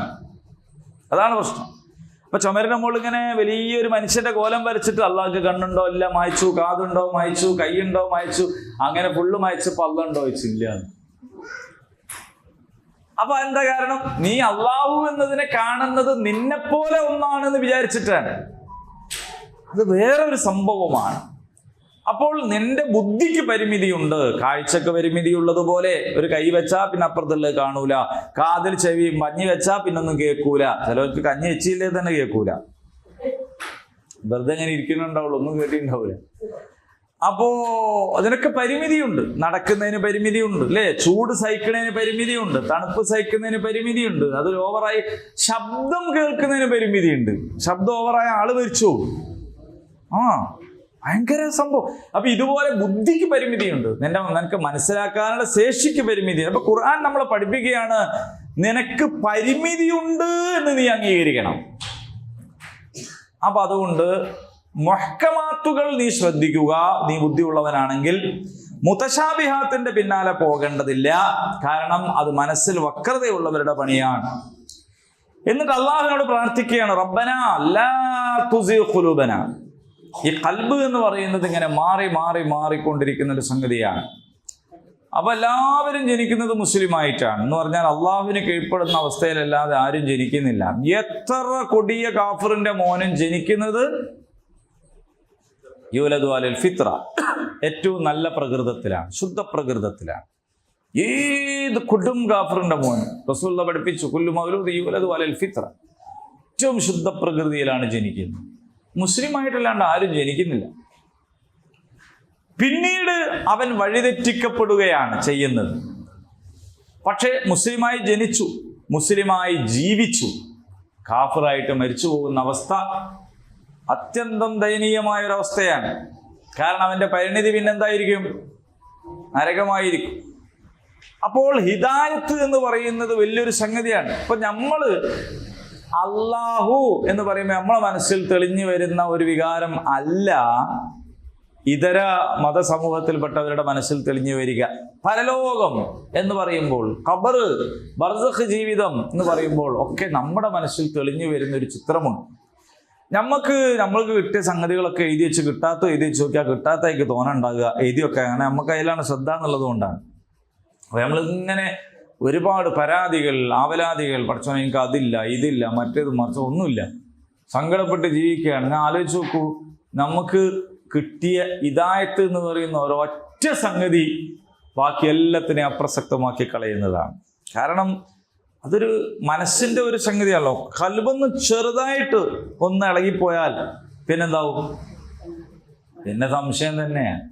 ഒരു മനുഷ്യന്റെ മനസ്സിലെങ്ങാനും ഒരു സംശയം വന്ന് പെട്ടാലുണ്ടല്ലോ, പിന്നെ അയാളെ ഒന്നിനും പറ്റൂല എന്നാൽ നിങ്ങൾ പുറകെ പോയിട്ട് വെറുതെ കുഞ്ഞന്റെ മുഖത്തേക്ക് ഇങ്ങനെ നോക്കി വെറുതെ ഇങ്ങനെ നോക്കി അൽഹംദുലില്ലാഹ് ഇന്റെ കുട്ടിയാണെന്ന് വിചാരിച്ചിട്ടാണല്ലോ ഞാനിപ്പോ ഇത് മാറോടടിക്കണത്. ഇത് മെഡിക്കൽ കോളേജിൽ നിന്ന് മാറിയണോ? വെറുതെ തോന്നിയാ പോയോ? ഒരാൾക്ക് അങ്ങോട്ട് തോന്നി, അവിടുന്ന് ഇങ്ങനെ ബേബി ഫാത്തിമ, ബേബി ഖദീജ എന്നൊക്കെ പറഞ്ഞിട്ട് കയ്യുമ്പല ടാഗ് ഇട്ട് കെട്ടണന് മുമ്പ് മാറിയെങ്കിലോ എന്താക്കുവിനു? അല്ല, ശരിക്കും മാറിയണോ എന്നൊരാൾ ചിന്തിച്ചാൽ പിന്നെ അയാൾക്ക് എന്തെങ്കിലും രക്ഷയുണ്ടോ? ഒരു രക്ഷയില്ല. ശരിക്ക് ഇതല്ല ഞാൻ വേറെ എന്ന് പറഞ്ഞില്ലേ ഒരു ചങ്ങായി, ഞാന് ശരിക്കും ഇതല്ല, എന്നെ കാണാൻ നല്ല രസം ഉണ്ടായിരുന്നു, ഞാൻ വേറെയാണ്, ഇത് വേറെ ഞാനാണ്, ഇതെനിക്ക് നമുക്ക് മാറിപ്പോയതാണെന്ന് പറഞ്ഞു. അപ്പോ അങ്ങനെ ഒരാൾക്ക് തോന്നി എന്താക്കും? നിങ്ങൾ രാവിലെ വരുമ്പോ ചായ കുടിച്ചണം, കിണറ്റിന്ന് വെള്ളം കോരിയിട്ട് ചായ ഉണ്ടാക്കി ആരൊക്കെ? പൈപ്പൊന്നും തുറന്നല്ലാതെ. അപ്പൊ ഇങ്ങനെ വെറുതെ വെള്ളം കോരുമ്പോ തോന്നുന്നു എന്നാലും രാത്രി ആരെങ്കിലും ഇതിൽ കലക്കി ഉണ്ടാവും എന്തെങ്കിലും, വെറുതെ തോന്നുന്നവരൊക്കെ. അപ്പൊ എന്ത് ചെയ്യും? പിന്നെ ആ വെള്ളം കൊണ്ട് ചായ ഉണ്ടാക്കാൻ കഴിയോ? ഉണ്ടാക്കാൻ കഴിയില്ല. പിന്നെ ആ വെള്ളം കുപ്പിയിലെടുത്ത് നമ്മള് ഇവിടെ വെള്ളം പരിശോധിക്കുന്ന സ്ഥലമുണ്ട് പ്രോവിഡൻസിന്റെ അടുത്ത്, അവിടെ കൊണ്ടുപോകണം. അവിടെ 10 മണിക്കേ തുറക്കുള്ളൂ. എന്നാൽ തുറന്ന പാട് നിങ്ങൾ ടെസ്റ്റ് ചെയ്തിരൊന്നുമില്ല, അതവിടെ വാങ്ങിച്ച് ഷീട്ട് തന്ന് ഓൾക്ക് സൗകര്യമുള്ളപ്പോൾ അതിൽ ടെസ്റ്റ് ചെയ്തിരാ. അങ്ങനെ ടെസ്റ്റൊക്കെ ചെയ്ത് വരുന്നവരെ ചായ കുടിക്കാൻ കഴിയും? നിങ്ങൾ ആലോചിച്ച് നോക്കിയിട്ടുണ്ടോ? നമ്മളിതെല്ലാം ഒരു വിശ്വാസത്തിന് മുകളിൽ ഇങ്ങനെ പോവാണ്. എല്ലാം എന്ന് പറഞ്ഞാൽ ഒരു പരസ്പര വിശ്വാസത്തിന് നമ്മളിങ്ങനെ പോവല്ലേ. അതങ്ങോട്ട് പോയാൽ വെറുതെ ഇങ്ങനെ കിടക്കുമ്പോൾ തോന്നുന്ന രാത്രി ഞാൻ ഉറങ്ങിയ ചങ്ങായിനെ കഴുത്ത് വെച്ച് വെക്കുമെന്ന് വെറുതെ തോന്നി വിചാരിക്കാൻ. എന്തിനു പറ്റും? പിന്നെ ഉറക്കം വരുമോ? ഉറക്കം വരും. അപ്പോ മനസ്സ് വല്ലാത്തൊരു സാധനമാണ് ഖൽബ്. അപ്പൊ അള്ളാഹുവിനോട് പ്രാർത്ഥിക്കണം, റബ്ബനാ ലാ തുസിഗ് ഖുലൂബനാ ബഅദ ഇദ് ഹദൈതനാ. ഈ ഹിദായത്ത് കിട്ടിയതിന് ശേഷം ഇവിടുന്ന് എന്ത് ചെയ്യരുത്? ഇത് തെറ്റിക്കല്ലേ പടച്ചോനെ. തെറ്റിപ്പോയാൽ ഇന്നലെ കുരൂർ തരീക്കത്തിനെ പറ്റിയിട്ട് നിങ്ങൾ വായിച്ചല്ലേ, നമ്മളെ നക്ഷബന്ദിയ കൊടുവള്ളിയുള്ള അതിന്റെ പുതിയ നബിന്റെ പേര് ഷാവുൽ അമീദ് എന്നാണ്. പിന്നെ ഒരു ഹജ്ജ് വെറുതെ 5-8 ലക്ഷം രൂപ കൊടുക്കണ്ട, ഇവിടെ തന്നെയാണ്. കൊടുവള്ളി പോണ വഴിക്ക് അവിടെ പോയി ഹജ്ജും ചെയ്യാം. അങ്ങനെയൊക്കെയുള്ള പരിപാടി. അപ്പോൾ അത് കുറച്ച് ഇവിടെ ഉണ്ട്, കുറച്ച് കീഴ്ശ്ശേരി ഭാഗത്തുണ്ട്, കുറച്ച് അങ്ങനെ. ഇപ്പം അത് പോലീസ് കേസായി. ഈ പിന്നെ എന്തോ ഭ്രഷ്ട് കൽപ്പിച്ചപ്പോൾ അതാരോ പരാതി കൊടുത്ത് പോലീസ് കേസൊക്കെ ആയതുകൊണ്ടാണ് ഇപ്പം അത് ഇപ്പം രണ്ടാമത് ചർച്ചയ്ക്ക് വന്നിട്ടുള്ളത്. നമ്മളെ നാട്ടിൽ തന്നെ പുല്ലാളൂരിൽ നിന്ന് അങ്ങനെയോട് പോയാൽ കൊടുവള്ളി പോണ വഴിക്ക് നമുക്ക് പുത്തം വീട് എന്നൊക്കെ പറയുന്നത് അവിടെ ചെന്നാൽ കാണാം. നിങ്ങൾ ആലോചിച്ച് നോക്കൂ, ലോകത്തിന്റെ നാനാഭാഗത്തുള്ള മനുഷ്യന്മാർ ഹജ്ജ് ചെയ്യാൻ വേണ്ടി അപേക്ഷ കൊടുത്ത് കാത്തിക്കുകയാണ്. നിങ്ങളിങ്ങോട്ട് വരും, ഇവിടുന്ന് ഹജ്ജ് ചെയ്യാം. ഹജ്ജ് ചെയ്യാന്ന് മാത്രല്ല, അവിടുത്തെ ഹജ്ജ് സഹി ആവൂല എന്ന് അവർ പറയണേ. ഇവിടെ ഹജ്ജ് ശരിക്കില്ല. ഇങ്ങനെയൊക്കെ അള്ളാഹുവെ ഖൽബിന്റെ ഉള്ളിൽ വെറുതെ ഒരു തോന്നൽ ഉണ്ടായാൽ പോരെ. അതുകൊണ്ട് ഹിദായത്ത് നഷ്ടപ്പെട്ടു പോവാന്ന് പറഞ്ഞാലുണ്ടല്ലോ, അത് ഗുരുതരമായ ഒരു സാഹചര്യമാണ്. റബ്ബനാ ലാ തുസിഗ് ഖുലൂബനാ. നമ്മൾ ഫാത്തിഹയിൽ പ്രാർത്ഥിക്കുന്നു ഗൈറൽ മഗ്ലൂബി അലൈഹിം വലദ്ദാല്ലീൻ, കോപിക്കപ്പെട്ടവരുടെയോ ശപിക്കപ്പെട്ടവരുടെയോ അല്ലെ വഴി പിഴച്ചവരുടെയോ മാർഗത്തിൽ ആവരുതേ പടച്ചോനെ എന്ന് പറയുന്നത് ഇതിനാണ്. റബ്ബനാ ലാ തുസിഗ് ഖുലൂബനാ ബഅദ ഇദ് ഹദൈതനാ. ഹിദായത്ത് കിട്ടി, അതിനുശേഷം പിന്നെ അതിൽ നിന്ന് തെറ്റിപ്പോകാതെ നീ കാക്കണേ പടച്ചോനെ. വഹബ് ലനാ മിൻ ലദുൻക റഹ്മ, നീ ഞങ്ങൾക്ക് എന്താക്കണം, നീ ഞങ്ങൾക്ക് കാരുണ്യം ചെയ്യണേ പടച്ചോനെ. ഇന്നക അൻതൽ വഹാബ്, നീ അത്യുദാരനാണ് റബ്ബേ. ഇത് അള്ളന്നെ നമുക്ക് പഠിപ്പിച്ചു തരാണ്. പൂട്ടുണ്ടാക്കിയവൻ തന്നെ ഉണ്ടാക്കണ്ടേ താക്കോല്, ആ താക്കോല് കൊണ്ട് തന്നെ തുറക്കണ്ടേ പൂട്ട്. കൊഞ്ചുള്ള ഒരു സ്വർണ്ണ താക്കോല് കിട്ടിയിട്ടുണ്ട് എനിക്ക്, ഇതാണ് എൻ്റെ താക്കോല് എന്ന് പറഞ്ഞിട്ട് പോയാൽ പൂട്ട് തുറക്കൂല. താക്കോല് സ്വർണത്തിന്റെ തന്നെ, തൂക്കിട്ട പൈസയും കിട്ടും. പക്ഷെ ഈ പൂട്ട് തുറക്കണമെങ്കിൽ ഇതിന്റെ താക്കോല് തന്നെ കൊണ്ടുവരണ്ടേ. അള്ളാഹുവിന്റെ കാരുണ്യം നമുക്ക് കിട്ടാൻ അള്ളാഹു പഠിപ്പിച്ചു തരുന്ന ദുആയാണ്. അതുകൊണ്ടത് ആരും മറന്നു പോയരുത്. ഇത് എല്ലാ ദിവസവും ദുആയിക്കുക. റബ്ബനാ ലാ തുസിഗ് ഖുലൂബനാ ബഅദ ഇദ് ഹദൈതനാ വഹബ് ലനാ മിൻ ലദുൻക റഹ്മ ഇന്നക അൻതൽ വഹാബ്. റബ്ബനാ, ഞങ്ങളുടെ നാഥാ, ഇന്നക, നീ ആകുന്നു, ജാമിഉൻ, ഒരുമിച്ച് കൂട്ടുന്നവൻ, ജാമിഉൻ നാസ്, ജനങ്ങളെ ഒരുമിച്ച് കൂട്ടുന്നവൻ, ലിയൗമിൻ ലാ റൈബ ഫീ, ഒരു ദിവസം ജനങ്ങൾ ഒരുമിച്ച് കൂട്ടുന്നവനാണ് നീ. ആ ഒരുമിച്ച് കൂട്ടൽ ഉള്ളത് കൊണ്ടാണ് നമ്മുടെ സന്മാർഗത്തിന്റെ തന്നെ ആവശ്യം വരുന്നത്. അല്ല ഒന്നാണോ പത്താണോ എത്ര ആയാലും ഇപ്പൊ എന്താ, മരണത്തോടു കൂടി ഇതെല്ലാം കണ്ട് നിന്നു പോവുകയാണെങ്കിൽ പരലോകത്ത് നമ്മളെ നാഥൻ നാളെ ഒരുമിച്ച് കൂട്ടുന്നു എന്നതുകൊണ്ടാണ് നന്മയും തിന്മയും പ്രസക്തമാകുന്നത്, ഹക്കും ബാത്തിലും പ്രസക്തമാകുന്നത്, ഹിദായത്തും ദലാലത്തും പ്രസക്തമാകുന്നത്. അതുകൊണ്ട് വിശ്വാസിയെ സംബന്ധിച്ചിടത്തോളമുള്ള അവന്റെ ഏറ്റവും വലിയ ബോധ്യം എന്താണെന്ന് ചോദിച്ചാൽ, നാളെ ജനങ്ങളെ മുഴുവനും ഒരു സംശയവും വേണ്ട അവിടെ ഒരുമിച്ച് കൂട്ടും എന്നാണ്. അപ്പൊ ഇവിടുത്തെ വിജയമല്ല വിജയം, യഥാർത്ഥ വിജയം വേറെ വരാനുണ്ട്. ഇവിടുത്തെ വിജയത്തിന്റെ കഥയൊക്കെ നമ്മളിപ്പോ കണ്ടല്ലോ പത്രത്തിൽ അല്ലേ. നമ്മൾ വോട്ടിട്ടീം വിചാരിക്കണോരോ വോട്ടൊക്കെ ഇപ്പൊ എന്തായാലും എന്നുള്ളത്. അപ്പൊ നമ്മൾ വിചാരിക്കും ഇതാണ് വിജയം, എല്ലാവരും എന്നിട്ടും ചെയ്യുന്നുണ്ടല്ലോ, ഇവർക്ക് എന്നെ പിന്തുണ എന്നൊക്കെ ബേജാറായി നിൽക്കണവരോട് പറയണം, നിങ്ങൾ അങ്ങനെ ബേജാറാണ്ട, ഇത് ശരിക്കും ഉള്ളതല്ല, ശരിക്കും ശരിയായ ശരി ഇതെല്ലാം മനസ്സിലായിക്കൊണ്ടിരിക്കുന്ന കാലമാണ്.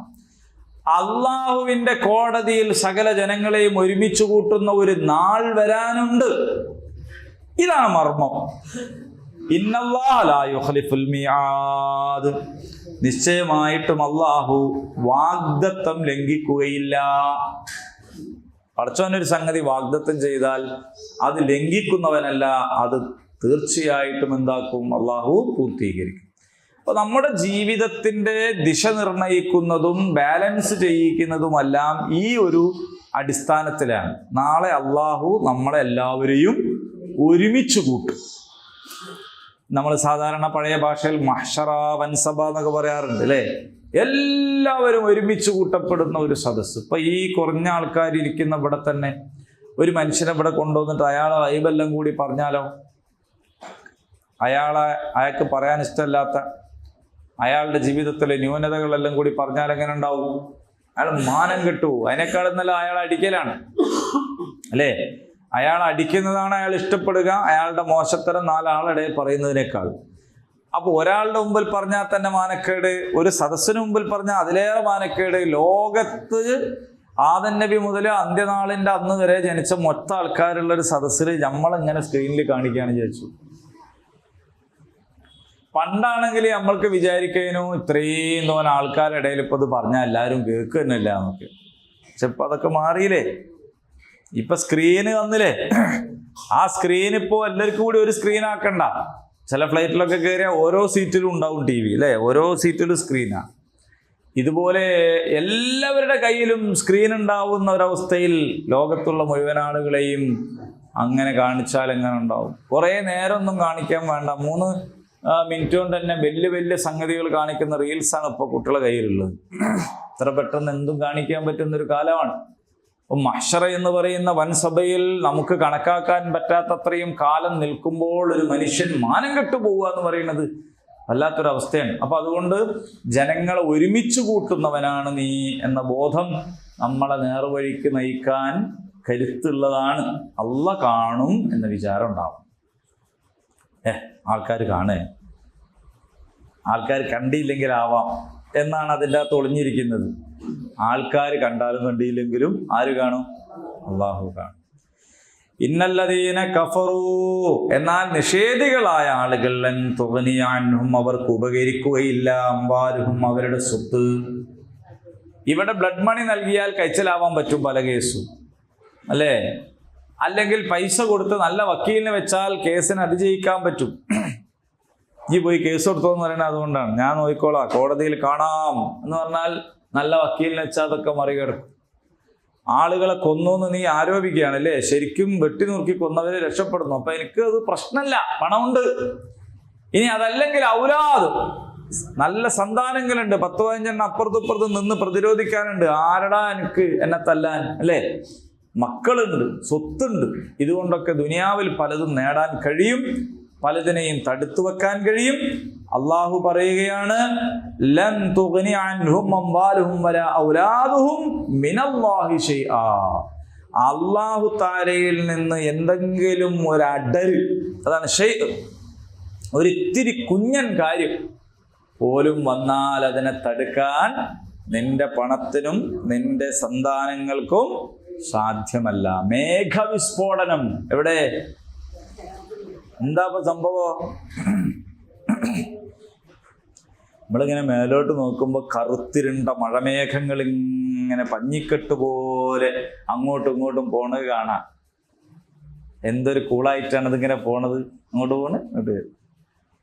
എന്താ ഇതിൻ്റെ വെയിറ്റ് എന്നറിയാം? ഈ വെള്ളമുള്ള മേഘങ്ങളുണ്ടല്ലോ, മഴമേഘങ്ങൾ, ഈ എത്ര ഗ്യാലൻ കണക്കിന് വെള്ളമാണത്.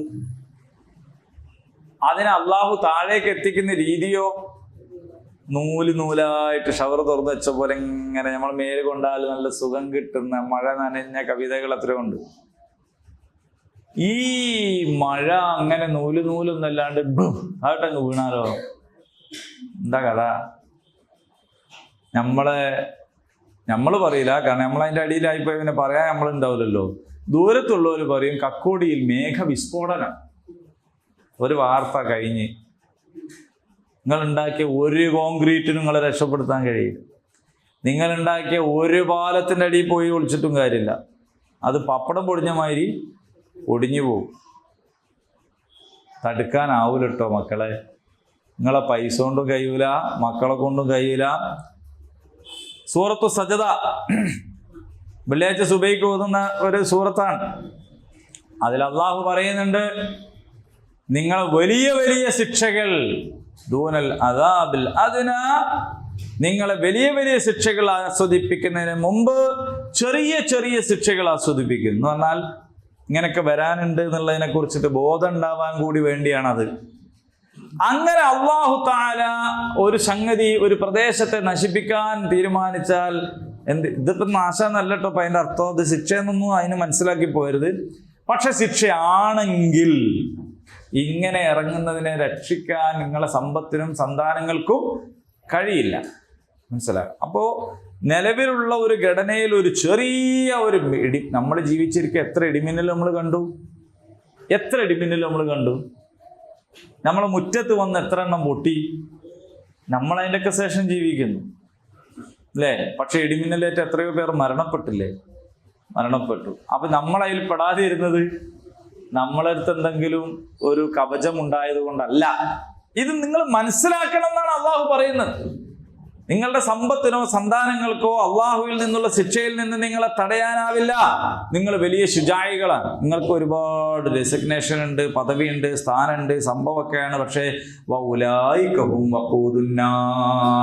എല്ലാ പദവികളെയും അലങ്കാരങ്ങളെയും സ്ഥാനങ്ങളെയും സ്ഥാനവസ്ത്രങ്ങളെയും ഒക്കെ ഉരിഞ്ഞു കളഞ്ഞിട്ട് അള്ളാഹ് പറയാണ്, ജി നരകത്തിന്റെ വിറകാടോ വഖൂദുന്നാർ. ഇനി വേറും ഒരു ബെറുങ്കൊള്ളിയാണ്. അതാണ് നരകത്തിന്റെ ഒരു കൊള്ളി, ഒരു വിറക്, അതാണ്. അല്ലാണ്ട് ഒന്നുമല്ല. ഇത് ഖുർആൻ ഇറങ്ങിക്കൊണ്ടിരിക്കുമ്പോൾ വംശീയതയുടെ പേരിൽ ഖുർആനിന് അംഗീകരിക്കാത്ത ഒരു സമൂഹം ജീവിച്ചിരുന്ന ഘട്ടത്തിൽ പറഞ്ഞതാണ്. ഇത് അവരോട് മാത്രമല്ല, നമ്മളോടും ബാധകമാണ്. ഖുർആനിൽ കാര്യങ്ങൾ കാണുമ്പോൾ, മനസ്സിലാക്കുമ്പോൾ, ഖുർആനിനെ ഉൾക്കൊള്ളുന്നതിൽ നിന്ന് നമ്മുടെ എന്തെങ്കിലും ഒരു വികാരം തടസ്സമാകുന്നുണ്ടെങ്കിൽ അവരോടുള്ള അള്ളാഹുവിന്റെ വലിയ മുന്നറിയിപ്പാണ്. നിന്റെ സമ്പത്തും സന്താനങ്ങളും ഒന്നും നിന്നെ രക്ഷപ്പെടുത്തുകയില്ല. ഭൂമിയിൽ തന്നെ നിങ്ങൾക്ക് ഉദാഹരണം വേണോ? എന്നാൽ നിങ്ങൾ കണ്ടോളൂ, ഫിർഔനിന്റെ കുടുംബത്തിന്റെയും അനുഭവം പോലെയാണ്. വല്ലദീന മിൻ ഖബ്ലിഹിം, അതിനു മുമ്പുള്ള അക്രമികളുടെയും അനുഭവം അങ്ങനെയാണ്. അവർ കളവാക്കി ബിആയാതിനാ, നമ്മുടെ ആയത്തുകളെ, ഫഅഖദഹും, അവരെ പിടികൂടി അല്ലാഹു പിടികൂടി, ബിദുനൂബിഹിം, അവരുടെ കുറ്റങ്ങൾ കാരണമായിട്ട്. അപ്പോ ദുനിയാവിൽ തന്നെ ഉണ്ടങ്ങനെ. വല്ലാഹു ശദീദുൽ ഇഖാബ്, അല്ലാഹു കാരുണ്യവാനാണ്, സ്നേഹനിധിയാണ് എന്നൊക്കെ പറയും പോലെ അല്ലാഹു അലിവുള്ളവനാണ്, അൻപുള്ളവനാണ്. എന്നാൽ അല്ലാഹു ശദീദുൽ ഇഖാബ്, കഠിനമായി ശിക്ഷിക്കുന്നവൻ. ദുൻതിഖാം എന്ന് നേരത്തെ പറഞ്ഞില്ലേ, അള്ളാഹു പ്രതികാരം ചെയ്യുന്നവരാണ്. അപ്പൊ അള്ളാഹുവിനെ കുറിച്ച് നിങ്ങൾക്ക് ഒരു തെറ്റിദ്ധാരണ ഉണ്ടാകണ്ട. എന്ത്, നമ്മളിപ്പോ ചില ആളുകളെ കുറിച്ച് നമുക്കൊരു തെറ്റിദ്ധാരണ, എന്തൊക്കെ പറഞ്ഞാലും ഓന് തല്ലാനൊന്നും തോന്നൂല അല്ലേ, നമുക്ക് ഓനെ കളിപ്പിച്ചാലും കുഴപ്പമില്ല. ചില മാതാപിതാക്കൾ മക്കളിട്ട് വട്ടം കറക്കും. കാരണം മാതാപിതാക്കൾക്കറിയാം ഓൻ എന്തായാലും ഉമ്മനെയും ബാപ്പനെയും ഒന്നും ചെയ്യൂല. അങ്ങനെയുണ്ട് ചില ആൾക്കാർ. ഉമ്മനെയും ബാപ്പനെയും സ്വീപ്പാക്കണ മക്കളുണ്ട്. അതാ നമ്മൾ സാധാരണ പറയല്. എന്നാ മക്കളെ സ്വീപ്പാക്കണ ഉമ്മയും ബാപ്പയും വേറെയുണ്ട് ഇപ്പുറത്ത്. എടങ്ങേറായിക്കാളും അനങ്ങാൻ സമ്മതിക്കൂല. അപ്പൊ എന്താ ഈ ഉമ്മന്റെയും ബാപ്പന്റെ ധൈര്യോ? ഓ ഒന്നും ചെയ്യൂലേ, ഓ ഒരു പാവാള്, ഇതാ ധൈര്യം. ചില ആൾക്കാർ ഭാര്യമാരെ സ്വീപ്പാക്കണുണ്ട്, ഇവിടെ ഉള്ളവരെ പറ്റല്ല. അപ്പൊ എന്താണ് ഓല ധൈര്യം? എന്താണ്? ഓളൊന്നും ചെയ്യൂലേ, സാധുവാളെ, പാവാണ്. മാപ്പിളാരെ സ്വീപ്പാക്കണ പെണ്ണുങ്ങളും ഉണ്ട്. അതും ഇവിടെ പറ്റുള്ളവരല്ലാണ്ട് പറയണേ, വേറെ ഉള്ളവരെ പറ്റുകയാണ്. നിങ്ങളൊക്കെ നല്ല ആൾക്കാരാണ്. അപ്പൊ എന്താണ് ഓല ധൈര്യം? എന്താണ്? മൂപ്പര് ഒന്നും ചെയ്യൂല. ഇങ്ങനെ ഒന്നും ചെയ്യൂല, നല്ലോനാണ് എന്നുള്ള ധൈര്യത്തിൽ ദുൽമ കാട്ടുന്ന സ്വഭാവം മനുഷ്യനുണ്ട്. നനഞ്ഞടം കുഴിക്കാന്ന് പറയില്ലേ? അപ്പോ എന്താന്ന് വെച്ചാല് അത് ചില ആളുകളുടെ ഒരു രീതിയാണ്. എന്നാൽ നിങ്ങൾക്ക് അള്ളാനെ കുറിച്ച്, അള്ള കാരുണ്യമുള്ളവനല്ലേ, അള്ള സ്നേഹിക്കണവനല്ലേ, അള്ളാഹു അലിവും ദയുള്ളവനല്ലേ, അള്ളൊന്നും ചെയ്യൂലേ എന്ന് നിങ്ങൾ വിചാരിക്കണ്ട. അല്ലാഹു ശദീദുൽ ഇഖാബ്, അള്ളാഹു കാരുണ്യവും സ്നേഹവും ദയൊക്കെ ഉള്ളവനാണ്, നീതിമാനാണ്, അള്ളാഹു കഠിനമായി ശിക്ഷിക്കുന്നവനുമാണ് എന്ന് മനസ്സിലാക്കോ. ഇത് രണ്ടും ബാലൻസ് ചെയ്തുകൊണ്ടാണ് ഖുർആൻ പഠിപ്പിക്കുന്നത്. ഈ ഒരു പശ്ചാത്തലത്തില് രണ്ട് പശ്ചാത്തലങ്ങളെ കുറിച്ച് പറയുന്നുണ്ട്. ഒന്ന് ബദറിന് ശേഷം മദീനയിൽ ഉണ്ടായിരുന്ന ഒരു പ്രത്യേക ഗോത്രക്കാർ പറഞ്ഞു അത്രേ, മുഹമ്മദും കൂട്ടരും പോയിട്ടിപ്പോ മക്കയിലെ അറബികളെ തോൽപ്പിച്ച ഒരിതിലാണ്. ആയിട്ടിങ്ങൾക്ക് യുദ്ധം അറിയില്ല, ഒന്നും അറിഞ്ഞുകൂടാത്ത, പിന്നെ ഇവരെ കുടുംബക്കാരും ആണല്ലോ, അവിടുന്ന് കൂടെ വന്നതല്ലേ. അപ്പൊ അങ്ങനെല്ലാം കൂടി വന്നപോലെ തോൽപ്പിച്ചു എന്ന് വിചാരിച്ചിട്ട് ഞങ്ങളടുത്തേക്ക് വരണ്ട, ഞങ്ങളാരാണ്, ഞങ്ങൾ അങ്ങനെയുള്ളവരല്ല, ഞങ്ങൾ വലിയ വമ്പന്മാരാണ്. വേറൊരു പശ്ചാത്തലം ഉഹുദിന് ശേഷമാണ്. അത് ബദറിൽ അങ്ങനെയൊക്കെ ജയിച്ചെങ്കിലും ഉഹുദിൽ എന്തായി? തോറ്റുപോയി.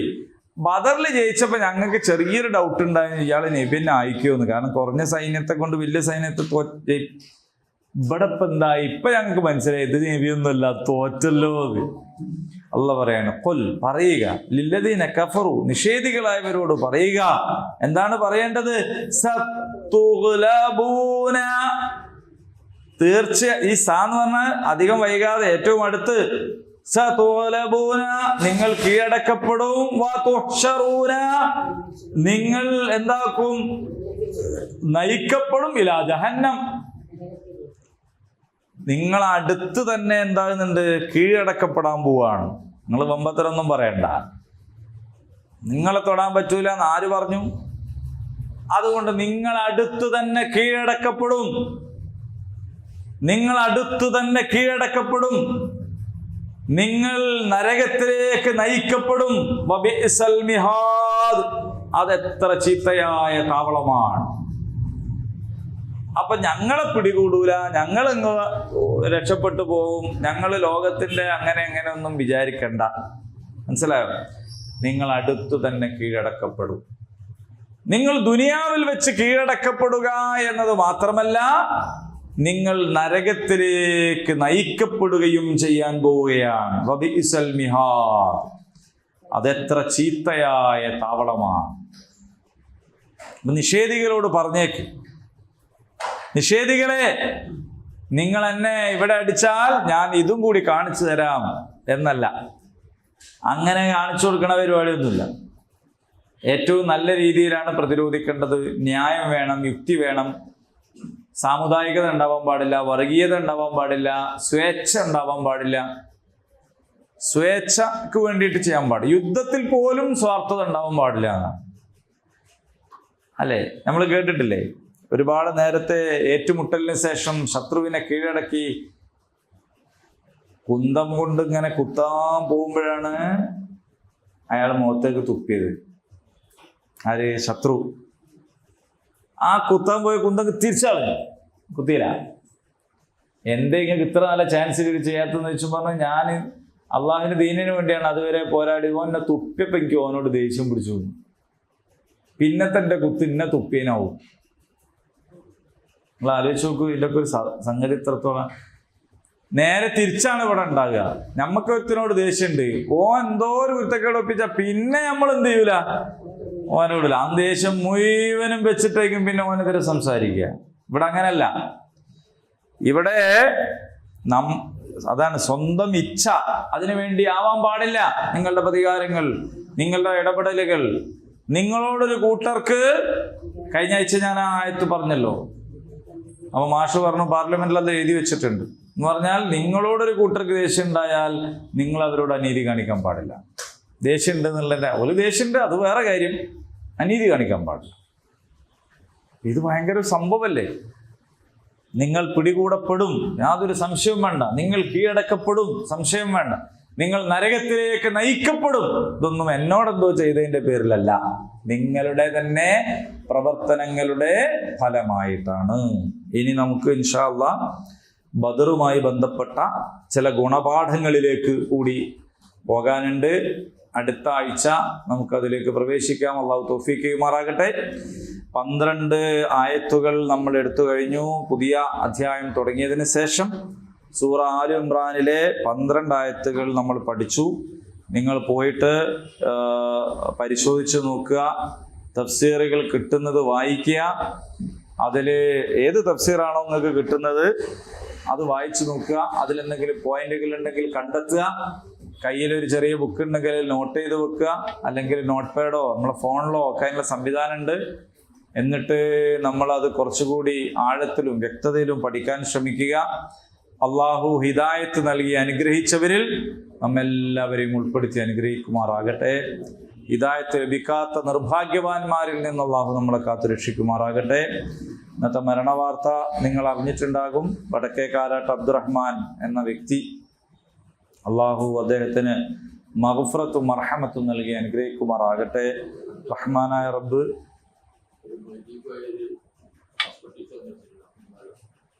ഒരു കുറച്ച് ദിവസം മുമ്പ് മൊയ്തീൻ കോയ എന്ന പേരുള്ള ഒരാളും അസ്മ ടീച്ചർ എന്ന പേരുള്ള ഒരാളും മരണപ്പെട്ടു. അള്ളാഹു മഗ്ഫിറത്തും മർഹമത്തും നൽകി അനുഗ്രഹിക്കുമാറാകട്ടെ. നമ്മളിൽ നിന്നിങ്ങനെ ആളുകൾ ഇങ്ങനെ പോയിക്കൊണ്ടിരിക്കുകയാണ്.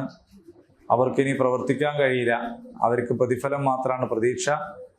അള്ളാഹു അവർക്ക് ഏറ്റവും നല്ലത് നൽകുമാറാകട്ടെ. അവർക്കൊക്കെ സംഭവിച്ച വീഴ്ചകൾ റബ്ബ് പുറത്തു കൊടുക്കുമാറാകട്ടെ. അതിൻ്റെയൊക്കെ വാർത്തകളും വിടവാങ്ങൽ വാർത്തകളൊക്കെ മുന്നിൽ വെച്ചുകൊണ്ട് നമ്മളെ ജീവിതത്തെ നമ്മൾ ശുദ്ധീകരിക്കണം. നമ്മുടെ അടുത്ത് മലക്കുൽ മൗത്ത് വരുന്നതിന് മുമ്പ് നമ്മൾ തൗബ ചെയ്യണം. റഹ്മാനായ റബ്ബ് നമുക്കെല്ലാവർക്കും ഹിദായത്ത് നൽകി അനുഗ്രഹിക്കുമാറാകട്ടെ. اللهم ربنا تقبل منا إنك أنت السميع العليم وتب علينا إنك أنت التواب الرحيم. ربنا آتنا في الدنيا حسنة وفي الآخرة حسنة وقنا عذاب النار. آمين. الحمد لله رب العالمين. السلام عليكم ورحمة الله وبركاته.